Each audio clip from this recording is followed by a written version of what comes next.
Aholisi salkam 38 milliontaga yetdi. Obuna bo'ling, aholi soni bo'yicha hududlar reytingi bilan tanishamiz. 14-o'rin 938.500 kishi bilan Sirdaryo viloyati.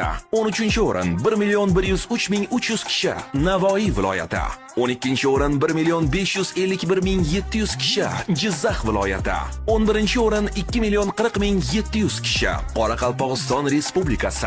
10-o'rin 2.45.700 kishi bilan Xorazm viloyati. 9-o'rin 2.089.000 kishi Buxoro viloyati. 8-o'rin 2.974.000 kishi Surxondaryo viloyati. 7-o'rin 3.134.000 kishi Toshkent viloyati. 6-o'rin 3.145.000 kishi Toshkent shahri.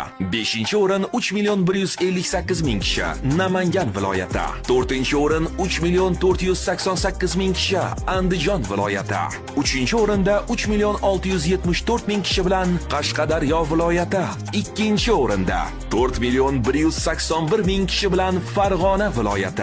Hamda 1-o'rinda 4.336.000 kishi aholisi bilan O'zbekistonda eng gavjum deb Samarqand viloyati aniqlandi. Ushbu raqamlar O'zbekiston Milliy statistika qo'mitasi tomonidan taqdim etilgan bo'lib, 2025-yilning 1-iyul holatiga ko'ra, yurtimizda aholi soni 37.859.698 tani tashkil qiladi. Shunda o'zbekistonliklar yiliga taxminan 740.345 kishidan ko'payib borishmoqda. Va shu ketishda 3 yildan so'ng 40 millionlik marrani zabt etarkanmiz. Xo'sh, siz qaysi hududdansiz? Fikringizni izohlarda yozib qoldiring.